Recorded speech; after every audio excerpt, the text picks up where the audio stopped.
Sir এটা তো আমার প্রথম মাসের স্যালারি, তাই ভাবছিলাম কিছু বন্ধু বান্ধব নিয়ে স্যালারির পুরো টাকাটা দিয়েই বড় করে একটা পার্টি দিব। আপনি যদি পার্টিতে আসতেন অনেক খুশি হতাম। প্রথম মাসের স্যালারির টাকা দিয়ে আপনি বন্ধু বান্ধবদের নিয়ে একটা পার্টি দিবেন? জি স্যার, এটাই তো নিয়ম। যেহেতু প্রথম স্যালারি, বন্ধু বান্ধবদের মাঝে একটা পার্টির আয়োজন না করলে মান সম্মান থাকবে না স্যার। কেন? আপনার কেন মনে হয় যে মান সম্মানটা থাকবেন? আমি তো আজকে স্যালারি পেলাম, আমার বন্ধু বান্ধবরা তো আমাকে 2 মাস আগে থেকেই জোর জবরদস্তি করতেছে আমি পার্টি দেই না কেন। ওরা এতবার বলতেছে, তাই আমি ওদেরকে বলেই রাখছি যে আমি প্রথম মাসের স্যালারিটা পেলেই একটা পার্টি দিব। যদিও টাকাটা আপনার, কিন্তু তারপরও আমার মনে হয় যে প্রথম মাসের স্যালারির পুরো টাকাটাই একটা পার্টিতে খরচ করার কোনো মানে হয় না। স্যার বন্ধু বান্ধব বুঝেনি তো, ওদের আবদার একটু রাখতে হবে। না, সেটা ঠিক আছে, যেহেতু আপনার বন্ধু বান্ধবী, তাদের জন্য তো একটা পার্টির আয়োজন করা যেতেই পারে। কিন্তু আপনার কথা শুনে মনে হচ্ছে আপনি আপনার স্যালারির পুরো টাকাটাই পার্টিতে খরচ করে ফেলবেন। আপনি যদি একটু আসতেন স্যার, খুব খুশি হতাম। আমি আসবো কি না?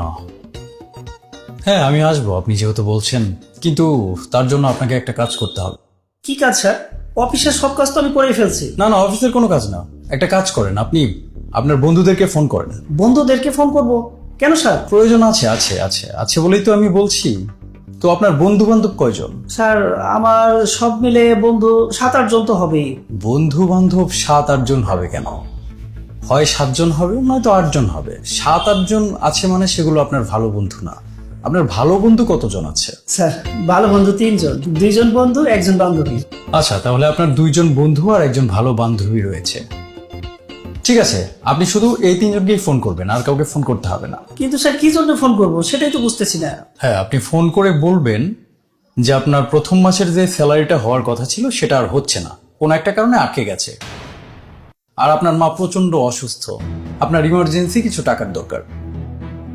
এই মুহূর্তে টাকাটা না হলে আপনি আপনার মাকে বাঁচাতে পারবেন না। মিথ্যা কথা বলবো? জি, বলবেন।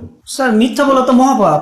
এই মুহূর্তে আপনাকে এই মহাপাপটাই করতে হবে, আর তা না হলে এই কোম্পানি থেকে আপনি 1 মাসের স্যালারি পেয়েছেন, এটাই হতে পারে আপনার শেষ স্যালারি। স্যার আমি মহাপাপ করব, অবশ্যই করব। আমি এক্ষুনি ফোন দিচ্ছি। স্যার প্রথমে কাকে ফোন দিব, বন্ধুকে নাকি বান্ধবীকে? আপনার যে কোনো একটা ফ্রেন্ডকে ফোন করলেই হবে, ফোন করুন। জি স্যার আমি করতেছি।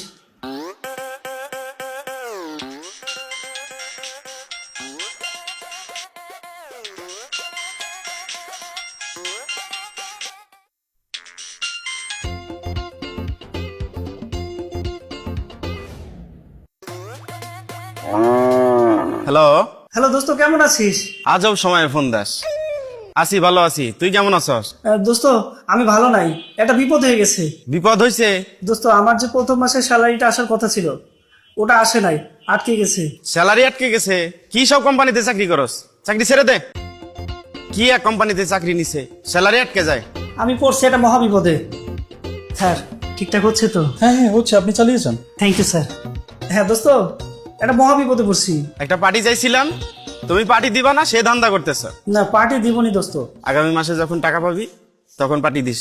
রাখি। দোস্ত আমার মা খুব অসুস্থ, আজকে অপারেশন করতে হবে, কিছু টাকার খুব দরকার। ও, তোর টাকার দরকার? 1000-5 টাকা হলেই হবে। Hello hello hello hello, hello হ্যাঁ হ্যালো হ্যালো হ্যালো হ্যালো দোস্ত, হ্যালো হ্যালো হ্যালো হ্যালো দোস্ত।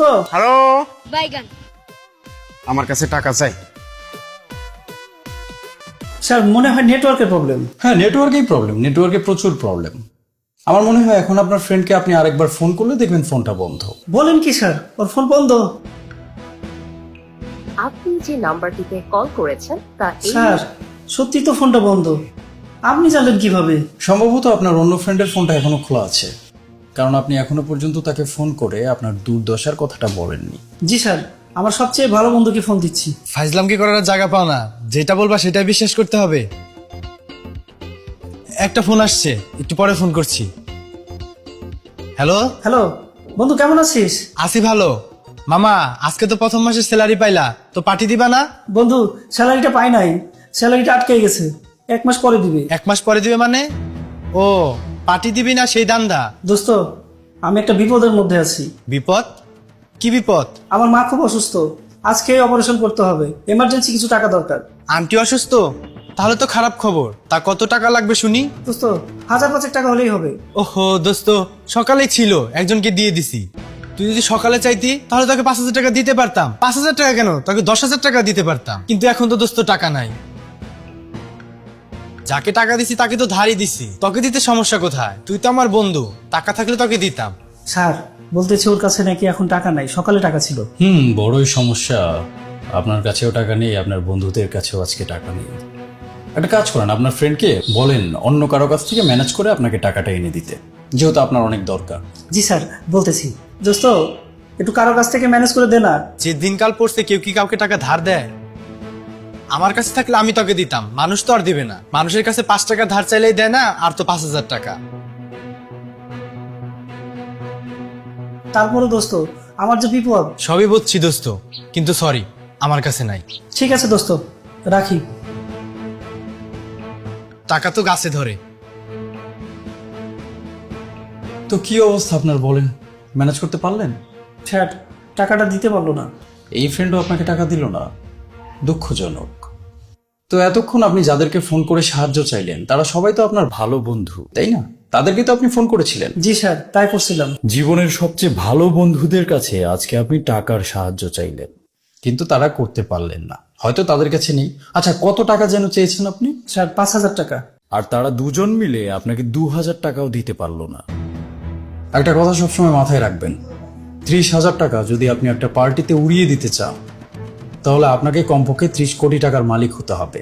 জি স্যার আপনি ঠিক বলছেন। অথচ আপনার স্যালারি 30,000 টাকা। আজকে প্রথম স্যালারির সম্পূর্ণ টাকা নাকি আপনি পার্টিতে উড়িয়ে দিতেন।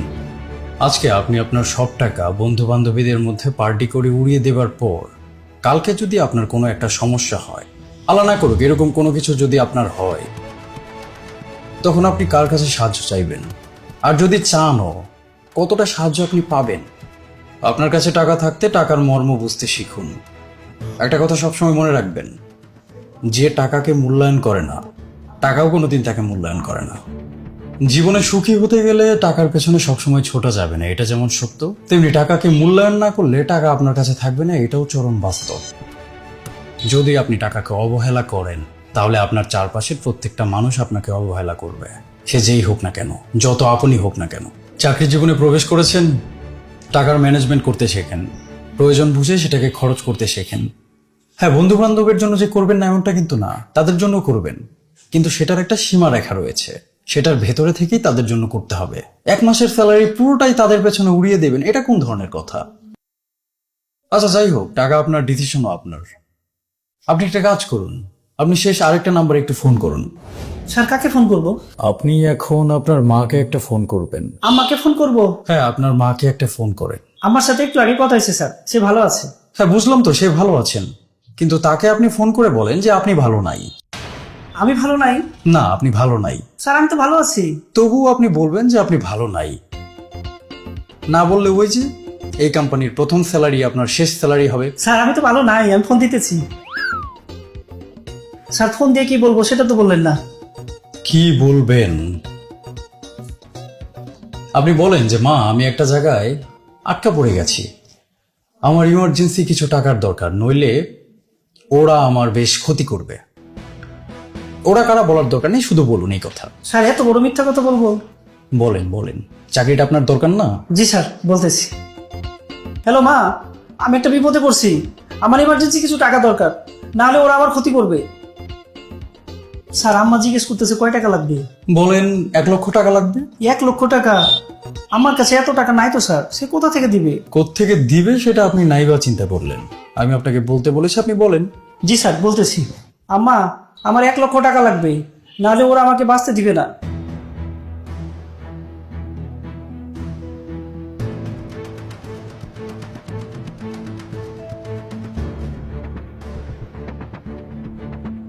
কি ব্যাপার, কোনো কথা বলছেন না যে? আপনার মা কি বললেন? স্যার আম্মা বলল তার যত গয়না আছে বিক্রি করে আজকের মধ্যেই টাকা দিবে। বলেন কি, আপনার মায়ের সব গহনা বিক্রি করে আপনাকে টাকা দিয়ে যাবে? জি স্যার আম্মা তো তাই বলল। তো আপনার বন্ধু বান্ধবী যাদের পেছনে আপনি আপনার স্যালারির পুরো টাকাটা খরচ করবেন বলে ভেবেছিলেন, তাদের 3 জনকে মিলিয়ে আপনি 3,000 টাকা ম্যানেজ করতে পারেননি। অথচ আপনার মা, যার কাছে নাকি 10টা টাকাও নেই, সেই মা আপনার বিপদের সময় 1 লক্ষ টাকা আপনাকে দিয়ে যাবে, তাও আবার 1 দিনের মধ্যে। এখন কি আপনি বুঝতে পারছেন যে আপনার স্যালারির পুরো টাকাটা কোথায় আর কিভাবে খরচ করা উচিত? জি স্যার, আমি বুঝতে পারছি। তো আপনি কি বুঝতে পারলেন সেটা একটু বলেন, আমি আর কিছু বলবো না, জিজ্ঞেসও করবো না। আমার প্রথম মাসের স্যালারি, মার জন্য শাড়ি কিনবো, বাবার জন্য পাঞ্জাবি কিনবো। হ্যাঁ, আর বন্ধু বান্ধবদের কিন্তু একদম বাদ দিয়ে দেওয়া যাবে না, তাদের জন্যও করবেন, কিন্তু সেটার একটা লিমিটেশন আছে, লিমিটটা বজায় রেখে করবেন, তাতে কোনো সমস্যা নেই। জি স্যার, সবকিছু মাথায় রেখেই চলবো। প্রথম স্যালারিটা হাতে পেয়েছেন, খরচ করার জন্য তো উসখুস করছেন, বুঝতে পারছি। যান, খরচ করেন। জি স্যার। স্যার, হ্যাঁ, আবার কি? স্যার আপনাকে অনেক ধন্যবাদ। হ্যাঁ, ঠিক আছে, যান।